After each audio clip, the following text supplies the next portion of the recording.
Bonjour à tous. Aujourd'hui, nous allons explorer un sujet très important dans ce cours de connaissance de soi.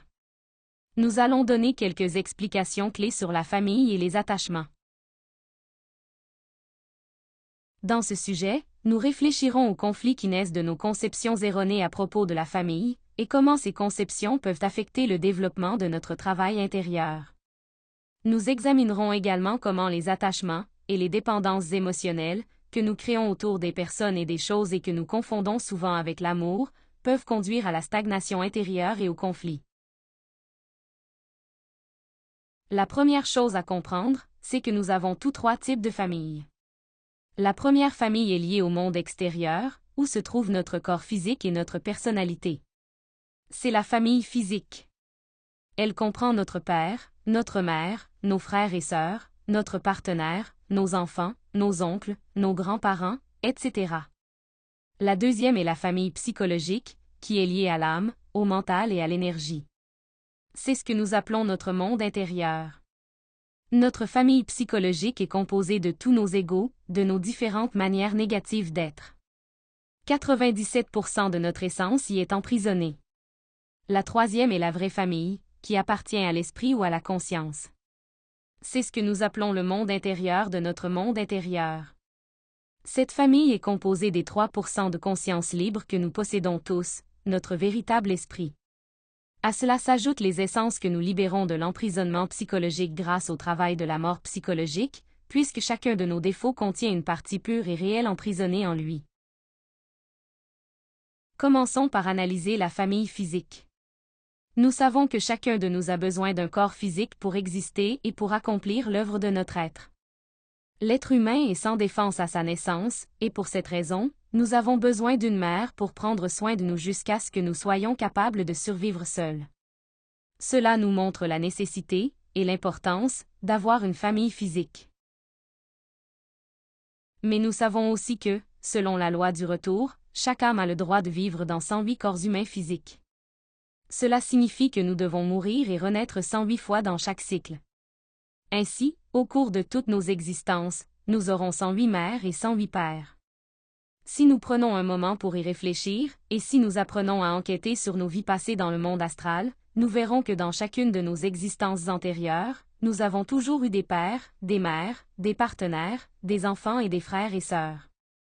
Alors nous pouvons nous demander: laquelle de ces 108 mères est notre véritable mère? Lequel de ces 108 pères est notre véritable père? Et parmi les milliers de frères et sœurs que nous avons eus, qui sont nos véritables frères? C'est une question très importante sur laquelle méditer. La vérité, c'est que les personnes de notre famille physique sont liées à nous par des liens génétiques provenant d'existences passées. Nous partageons généralement avec elles certains engagements karmiques, certaines dettes, pourrait-on dire. C'est pourquoi il est courant que nous revenions dans la semence de nos propres descendants. Nous devons comprendre que nos parents sont, en réalité, des frères qui nous ont aidés en nous donnant ce corps physique, en paiement d'une existence passée dans laquelle nous leur avions donné la possibilité de revenir en leur fournissant un corps. De la même manière, lorsque nous avons des enfants, nous payons les corps physiques que nous avons reçus autrefois. Il existe un autre aspect très important de la famille physique, peut-être le plus important de tous, notre partenaire. Nous savons que, pour la reproduction de l'espèce, il est nécessaire d'avoir un partenaire. Mais au-delà de la reproduction, ce qui est le plus essentiel, c'est que la création des corps existentiels de l'être se réalise aussi à travers le sexe. Pour ce travail sacré, nous avons besoin d'un partenaire.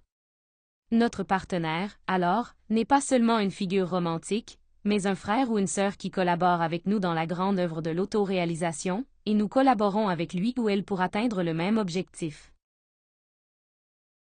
De la même façon, nos enfants sont aussi nos frères, des âmes à qui nous donnons l'opportunité d'avoir une existence physique. Ainsi, eux aussi peuvent commencer leur propre travail d'autoréalisation. Nous les aidons en leur offrant des soins, une éducation, un abri et une protection, jusqu'à ce qu'ils soient capables de se tenir seuls et de construire leur propre foyer. Cependant, la plupart d'entre nous appellent frères et sœurs seulement ceux qui sont nés de la même mère que nous, tandis que nous considérons les autres dans la rue comme des étrangers, simplement parce qu'ils ne sont pas nés dans notre maison. Ce que nous ne comprenons pas, c'est que tout le monde est notre frère ou notre sœur. Notre maison ne se limite pas aux murs de notre habitation, car toute la planète Terre est notre maison. Tous les habitants de cette planète sont des étincelles émanées du soleil absolu sacré, et nous sommes tous venus ici dans le même but, acquérir la sagesse à travers l'expérience de la dualité. Ainsi, notre véritable maison est la planète, et notre véritable famille, ce sont tous les êtres qui y vivent. L'amour que nous ressentons pour nos enfants, nos parents et nos frères doit s'étendre à toute l'humanité. Nous devons élargir notre capacité d'aimer, de sorte que, tout comme nous essayons d'aider les membres de notre famille physique, nous nous efforcions aussi d'aider tous les êtres humains, surtout en leur donnant la possibilité d'éveiller leur conscience et d'accomplir le véritable but de leur existence.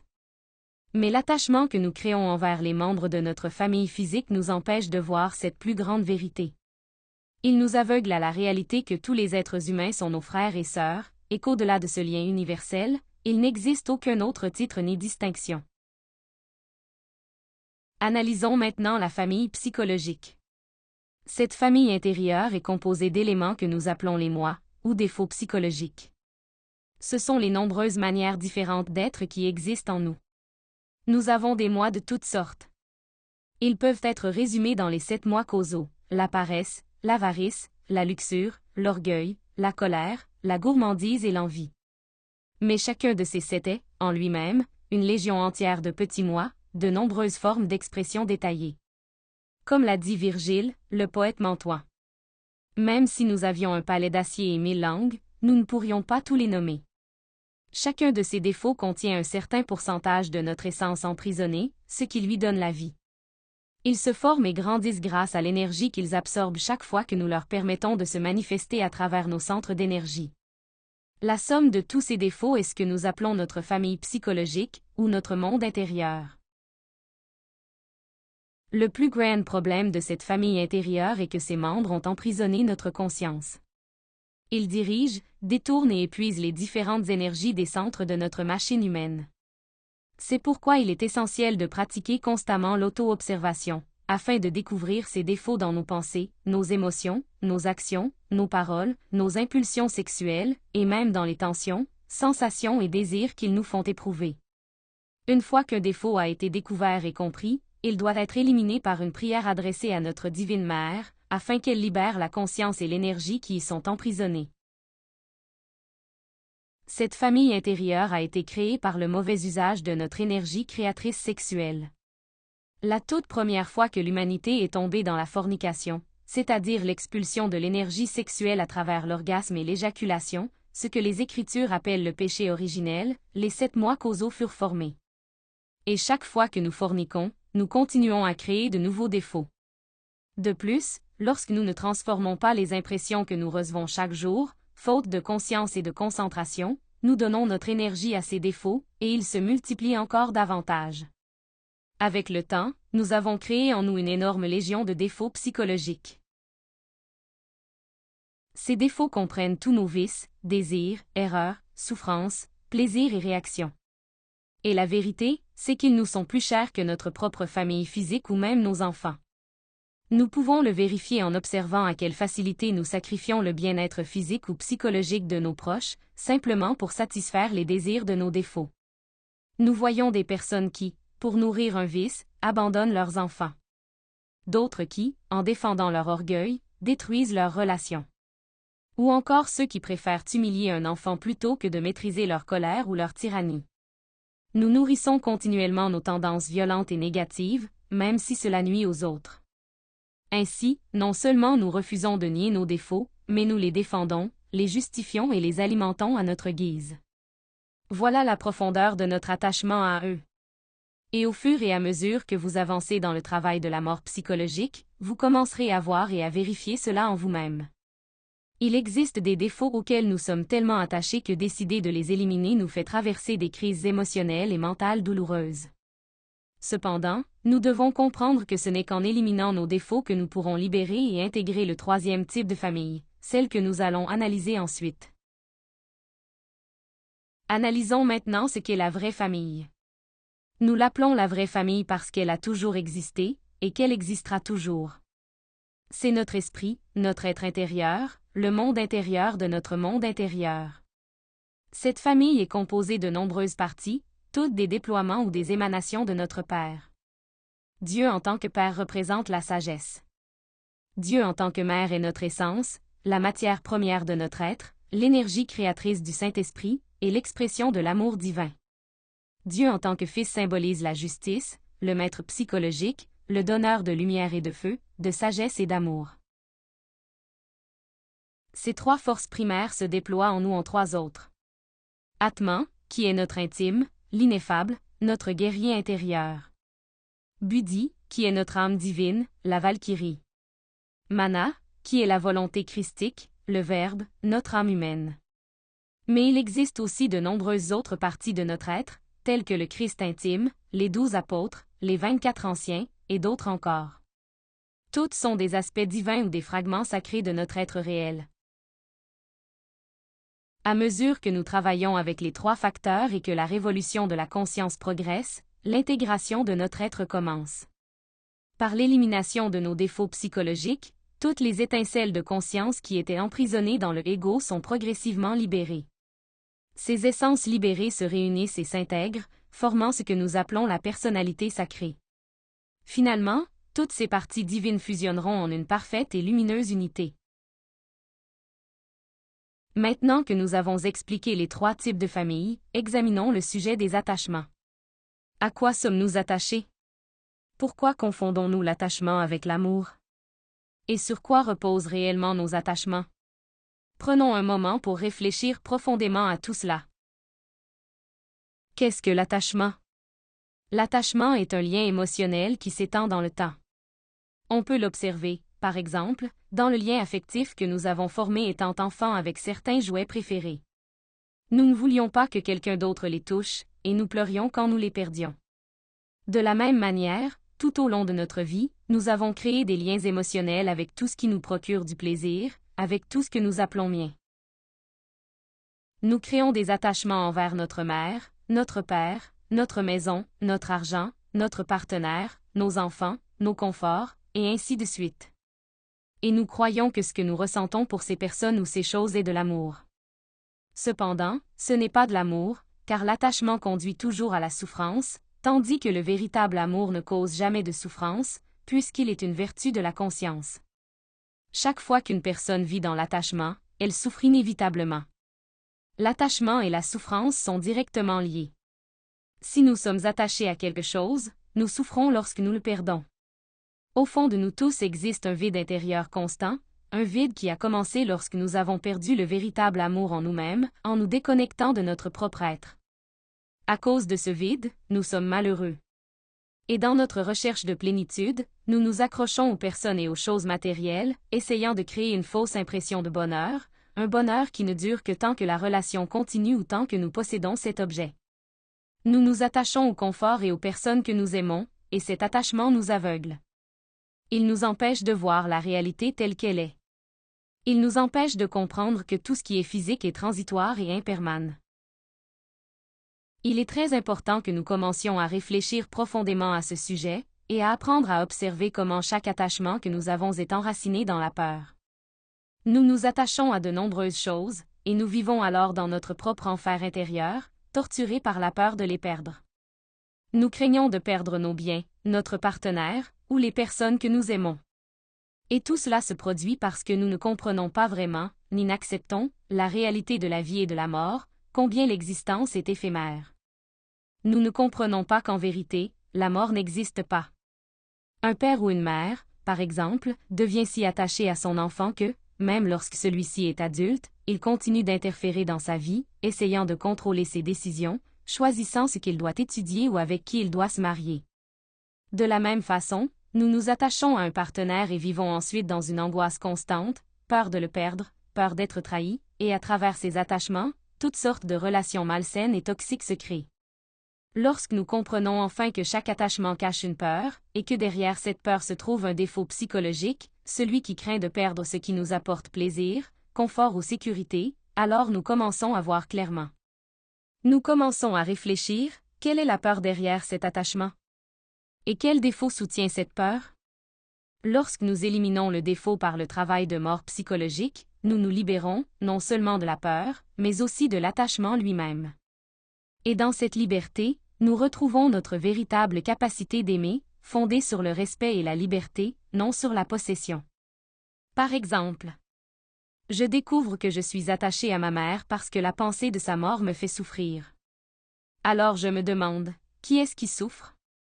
Je vois ensuite que, si elle mourait, je perdrais une aide financière, alors je découvre que c'est mon moi avide qui cause cet attachement. Ou peut-être je réalise que je souffrirais parce que je perdrais quelqu'un qui cuisine et nettoie pour moi, alors je vois que c'est mon moi paresseux. Ou encore je remarque que je crains la solitude, et là je trouve un autre moi psychologique, caché derrière cette peur. En réfléchissant de cette manière, nous voyons que c'est notre ego qui souffre à l'idée de perdre notre partenaire, notre maison, notre voiture, nos enfants, ou toute autre chose à laquelle nous sommes attachés. Et, avec un grand étonnement, nous réalisons que derrière ce que nous appelons « amour » se cache souvent l'intérêt égoïque et la peur. Nous découvrons que nous ne savons pas encore aimer véritablement, et que, pour aimer de façon authentique, tous ces conditionnements et attachements doivent mourir. Ce problème de l'attachement est extrêmement sérieux, car il peut retarder, voire complètement paralyser, notre autoréalisation si nous ne le comprenons pas profondément. L'attachement à l'ego empêche notre avancement vers la libération et l'éveil de la conscience. L'attachement au confort, et la peur de perdre notre position sociale ou économique, peuvent devenir un terrible obstacle lorsque nous essayons d'établir un centre de gravité permanent autour de notre travail intérieur. Et les attachements que nous créons envers les membres de notre famille, ainsi que les peurs qui les entretiennent, nous empêchent souvent d'accomplir un véritable travail de sacrifice pour l'humanité, tout en rendant impossible le passage des épreuves initiatiques à l'intérieur de nous-mêmes. Chaque fois que notre famille, ou tout ce à quoi nous sommes attachés, pèse plus lourd que notre engagement envers l'œuvre de notre être, il n'y a aucune possibilité de réussir une épreuve. Il existe 4 épreuves que tout étudiant doit affronter à plusieurs reprises dans ce travail, les épreuves de l'air, du feu, de l'eau et de la terre.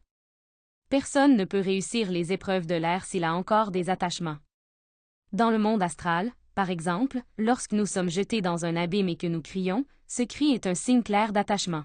Attachement au corps physique, aux choses matérielles, à nos enfants, à n'importe quoi.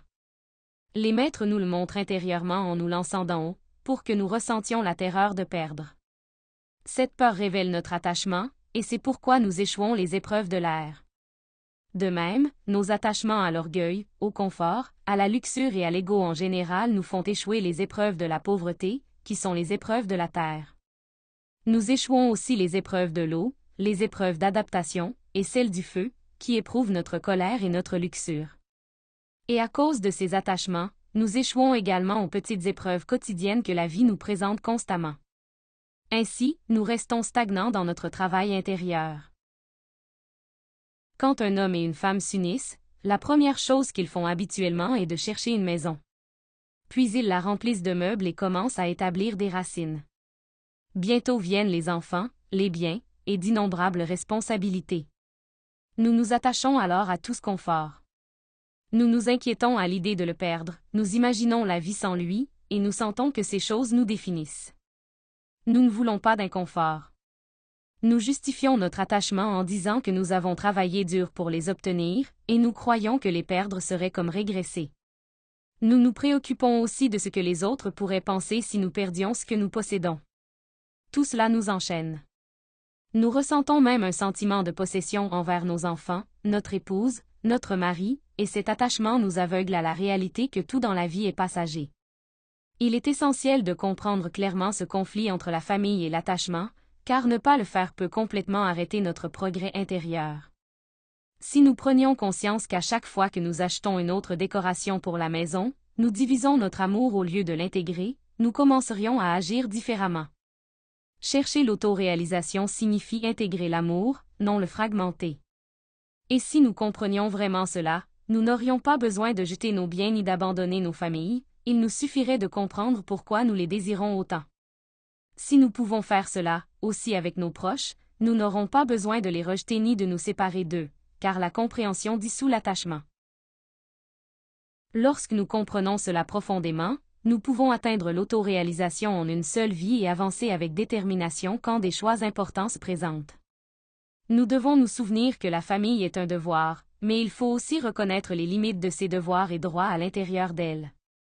Ce n'est qu'ainsi que nous pourrons consciemment construire la vraie famille et dissoudre la famille psychologique. À travers la méditation et la mort psychologique, nous devons chercher les racines de nos attachements, ces liens émotionnels que nous avons créés avec des personnes, des possessions, des croyances, et surtout avec notre propre ego. Ce n'est qu'alors que nous pourrons atteindre la véritable liberté, éveiller la conscience et découvrir ce qu'est réellement l'amour. Et voilà qui conclut la conférence d'aujourd'hui. Si vous avez des questions sur ce sujet, laissez-les dans les commentaires. Comme toujours, je vous invite à la prochaine conférence, où nous étudierons la méditation transcendantale, et comment atteindre l'état de méditation appelé samadhi, ou le vide illuminant, grâce à la technique du koan. Merci beaucoup à tous. À la prochaine fois.